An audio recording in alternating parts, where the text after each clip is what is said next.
pays to listen. Now, back to Aaron and Mayumi Muller on the Lifestyle Business Owner Show. Hello, this is Aaron Muller. When it comes to success in life and business, it matters who you take advice from. And that's why I want you to know about my extraordinary wife and co-host, Mayumi Muller.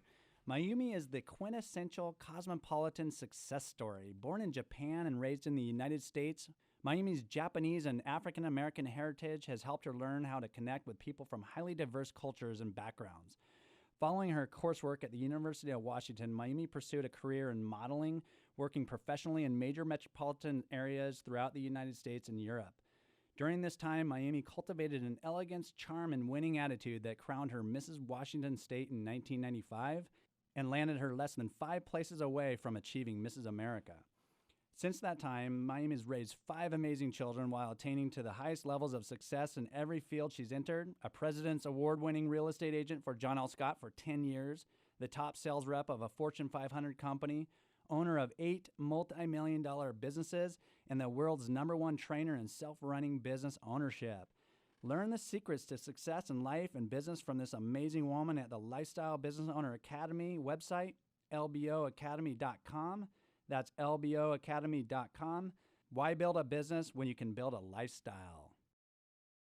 Oh, thank you. Now let's get into our LBO segment, which stands for the Lifestyle Business Owner. This is where we talk about how to buy a business, grow your profits, and make it run without you.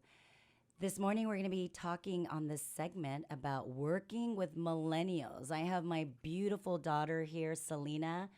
Aaron is out of town on a business trip, and what better person to be my co-host than my daughter? I love when she works with us. She works for one of our companies. She does some stuff for us, and I just love it. So, Salina, tell the listeners a little bit about tell a little bit about yourself first. Yeah, thank you for having me on the show. So I, like you mentioned earlier, I graduated from UW, loved it. My degree was in society, ethics, and human behavior with a minor in human rights. So I basically was an all-encompassing social degree. And on the dean's list the entire 4 years. And on the dean's list. I wasn't very great in high school, and I know I did community college right after high school, and I was like, school's not for me. I don't think it's for me. And I kind of applied that to, myself, and I kind of believed that.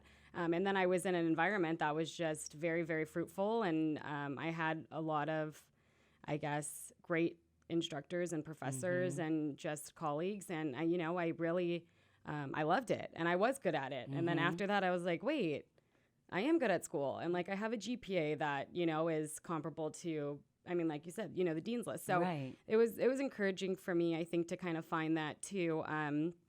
So that's awesome. I'm proud of you, and let's talk about millennials. So you graduated from UW, and then you had that transition period where you went and got, I hate saying this, but Salina, you worked in the restaurant industry, during your school, and even, sometimes now, but her real job, and not that working in the restaurant industry is not a real job, but Salina, an office job, a career. So how was the transition from going from being a student your whole life, from kindergarten through college, and then now starting in a career in a business? Yeah, so I've always worked. Obviously, I've always worked, and I've always liked to work. And sometimes it doesn't even feel like work. I like being around people. It's totally a social outlet for me. So I kind of was, in this place, and I graduated, and I was still working, full time and at the restaurant. I was like, well, like I kind of want to do something else, and just kind of figure out what's out there. And so I've been working for Biz-X for probably 8 months, and it's great. I mean, the transition for me wasn't, I guess it wasn't as much as a surprise. And I think that's good. I think that's really telling of my experience and right. what I've been comfortable with.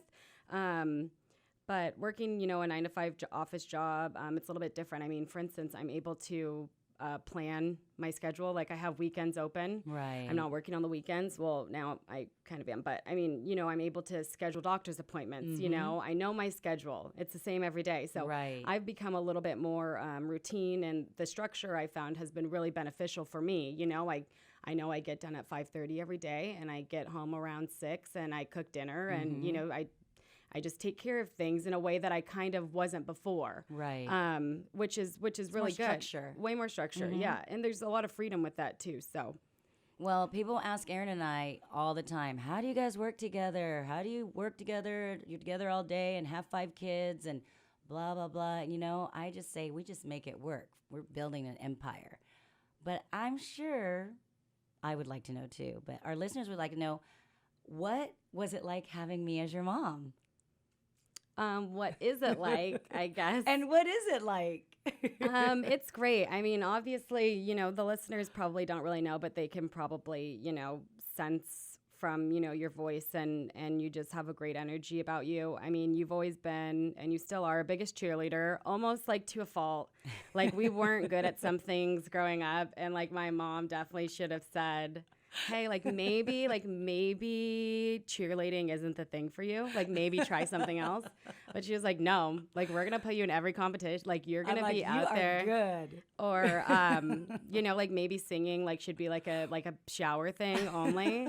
But nope, just always had the karaoke machine up and ready to go. No, but I mean you're overly, you know, just constantly pushing for us and supportive, and you've always been very hands-on and open, and very communicative, and you know we've never felt, you know, that we couldn't do something, like that wasn't a, you know, or that there's a reason why we can get to where we needed to be, you know. That was That's never great. anything. So definitely picking your battles, definitely understanding, Yep. you know, your kids' love language, and Yep. and you love them, you know, all the same, but you know you treat people based off of their personalities, and I think that Absolutely. you definitely have a handle on that. So Oh, well, thank you. I'm glad. See, I did it right.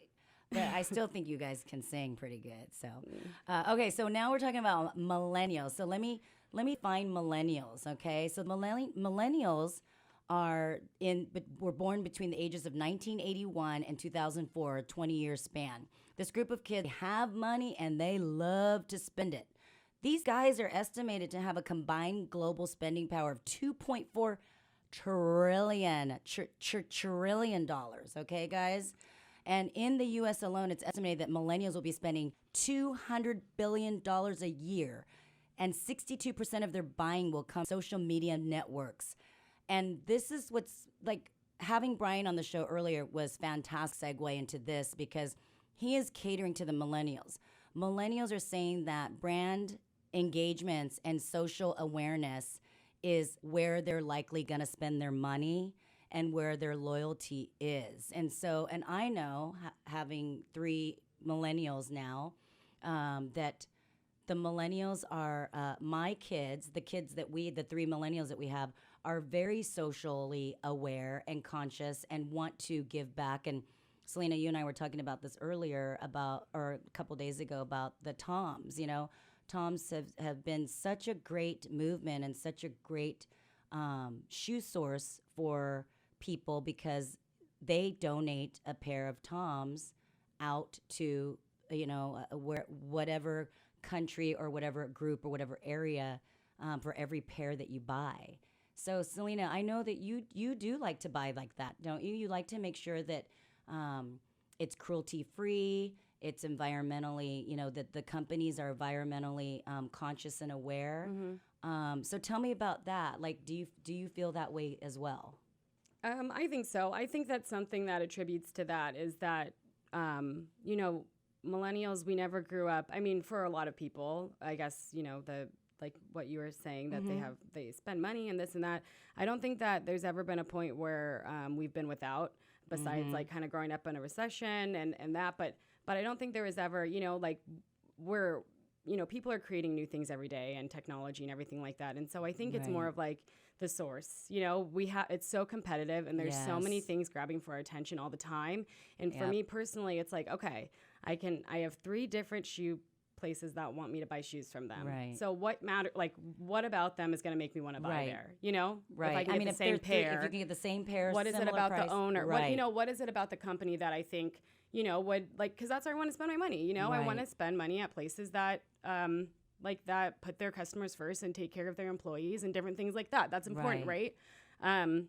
More than just the product. So if you have to spend a little bit more, do you feel like, because the message that the company has is what you believe in, would you spend a little bit more just to go with that company? Oh yeah.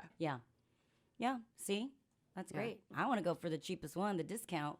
But I think that social awareness is super, super huge with the millennials. So there are some stereotypes, right? So let me tell you my version of stereotypes of millennials is, they're entitled. That's kind of the general stereotype. They want everything now. They want to graduate from college and make $100,000 a year. What do you say to that when you have our generation saying that about millennials? Yeah, I think that we were kind of, I know that all my friends went to college, graduated from college, really, really great schools. And college was always something. You guys always told us that, you guys are going to go to college. Yeah. It wasn't really a matter of not. And so I think that putting the emphasis in education, you want that to translate to something, right? Especially when you're, working really hard to pay off your student loans, or, potentially working multiple jobs and not living, I know that, my dad graduated and, he tells me all the time he bought his first car, his first house actually when he was 24. And I'm like, well, Dad, I just don't know if that's in the cards right now. Right. It's a different time. Exactly. So I think that, the entitlement and everything like that, I think it's there. I don't think that it's something that is not expected. I think that people want kind of like an investment right away. So you know what? That is a good perspective, is that, they're wanting to pay their college loans, school loans. And so it's a different perspective. You know what, Salina, thank you for being on this segment. You're going to be on the next one too. The next one is the Ask Aaron. This is, actually it's going to be Ask Mayumi because he's out of town. This is where business people across the world write in and ask us about the questions about the street smarts of small business. Make sure you listen to us on lboradio.com.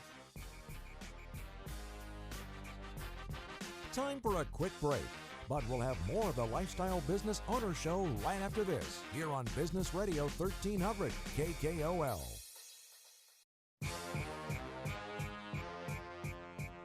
Log on to lboradio.com while you listen to the Lifestyle Business Owner Show. Now back to Aaron and Mayumi Muller. Welcome back. It's Mayumi. And if you want to achieve your goals in life and business, right?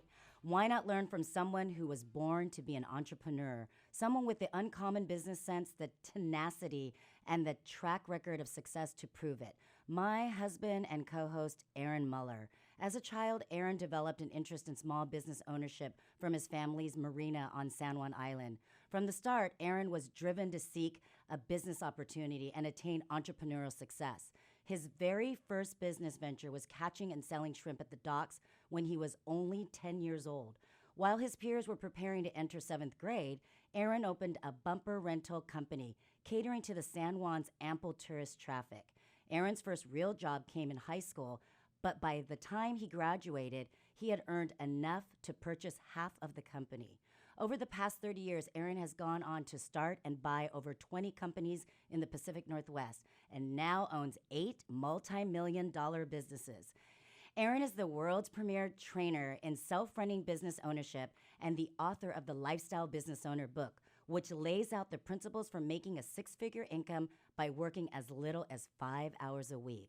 Learn how to achieve your goals from this phenomenal business mind at the Lifestyle Business Owner Academy website, where you can learn all kinds of amazing business knowledge. Visit lboacademy.com and take your life in an extraordinary new direction. That's lboacademy.com. Why build a business when you can build a lifestyle? All right, let's say we start with our questions for this week's Ask Mayumi segment. So, Alan in Ellensburg, Washington. Thank you, Alan. Favorite way to follow us is Lifestyle Business Owner blog. So, Alan says, I'm very introverted. Every time I try to make myself make a sales call or attend a networking event, I end up pretty traumatized by the experience. Can introverts become good salespeople? Should they try to become good at sales? Or should introverts leave the job of selling to the extroverts? Well, that's a great question, Alan. And, I do believe that introverts can be great salespeople because you guys have something that's sometimes challenging for us extroverts, and it's called the gift of listening. I really love that introverts listen very well and carefully, and they do execute questions based on everything that they've listened to. So what I would say is, yes, what you're going to have to do is just practice your skills in asking questions instead of just letting the person that you're trying to sell something to, letting them take over the conversation. Listen to them, get the information, and then in the middle of certain, opportunity that you might have in the conversation, you're going to think of questions that you might be able to ask them so that you're basically salespeople should be information gathering and finding out what they're happy with their current vendor, what they're not happy with, just gathering as much information so that you can let them know that you have the best product or service for them. So introverts, I think you guys can make great salespeople. You just have to create questions so that you can ask them so that you can gather a little bit more information. So thank you for the question. Alrighty, awesome. So Margie in San Jose, California wrote in, favorite way to follow is YouTube. She says, I love all the videos you're putting out on YouTube. There are so many social media channels. There's Facebook, YouTube, LinkedIn, Instagram, Snapchat, Twitter, Pinterest, the list goes on and on. I only have a limited amount of time. Which social media channel should I focus on? Yeah, thank you, Margie. I feel the same way. I'm like, I got to post something on this one and this one and this one and this one. Yeah, it can go, it's a full-time job. But what I would do is figure out what type of business, what type of audience is going to be attracted to your business. So I found out that for us, that Snapchat is not a good forum for us right now.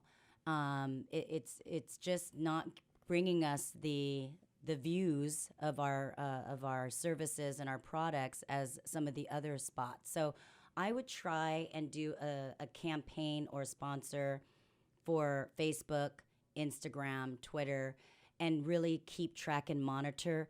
The key thing to advertising on social media is having excellent content. It's really important to have content that you know or that you believe that your audience is going to want to see. Content is key.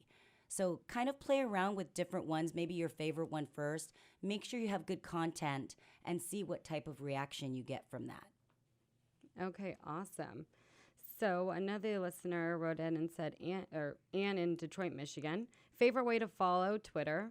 I want to get better at networking. Some people are easy to talk to. Some people are just awkward to talk to. How do I become someone who is easy for people to talk to? Well, I think that, there's people out there that wear their mood on their face or their body, or they exude that energy. So first of all, I think it's important that if you know that you're going to go to a networking event, that you're going to have the proper mindset and it's going to be positive, and you're going to have the proper energy that you're going to be able to exude from your body. So the key, you don't want to be an energy taker, you want to be an energy giver. So make sure the mindset is right, and then mingle, walk around the room. You're going to be drawn to certain people. So make sure that you listen and ask questions and you are out kind of exploring the room. Don't stay too long with one person because you feel comfortable with that person. I think we all get stuck in that trap where we find somebody that we are comfortable talking to and it's easy, so then we're not mingling. It's called a networking event. So you have to network. You can't just talk to one person. And I'd also say give yourself a time limit. So if you're finding that you're staying a little bit longer with somebody, then give yourself a time limit. Okay, I'm going to talk to, 5 people for 15 minutes. But again, make sure you have that great energy, the good mindset, and that you're just out mingling. So thank you for the question, Anna. It's a great one. Alrighty, moving right along. Stuart from New York, favorite way to follow is Instagram. Stuart said, I really love how good you guys look. You make business ownership look easy. How do you manage your stress level? I can't imagine owning 8 companies is stress-free as you make it look. Well, it's all a mindset again. It kind of goes to the last question, that I answered. Yes. Can it be stressful? Yes, it can be. But, you have to learn how to manage your stress. And by learning how to manage your stress with your businesses, you have to create systems. And that's what I believe that Aaron and I are very good at, is we've created systems and systemized all of our companies, which does take away some of the stress from us as business owners. This way, by systemizing, we can have our employees, we empower our employees to become individuals within our company that can make decisions based on the culture and the mindset of what they know that Aaron and I have founded for our businesses, right? So if you have somebody that's not in the same culture mindset as you and the company, then that's going to be a little challenging. So you might have to either reprogram that person, retrain them, but everyone has to be on the same page, empowering and having the same culture and mindset. Salina, you and I were just talking about this. Salina's talked about friends where, they just are not grasping and getting the jive of the company because their culture of themselves is different than the culture of the business. So by doing this, you're going to eliminate some of the stress, empower your employees, and you know what? Go on vacations. Aaron and I go on vacations. So that's always a great way to decompress. If vacations aren't a thing that you're enjoying, then go bike riding, go work out. You have to still do the things and get away and focus on yourself. That's how we eliminate the stress. So thank you for the question. So Bo in Jacksonville, Florida, favorite way to follow Facebook. Where do you see yourself in the next 5 years? I love everything you're putting out on social media, and I would love to know where you guys are headed. Oh, thanks, Bo. You know what? We are, the sky's the limit with us. Our LBO Academy is coming out this spring, late spring.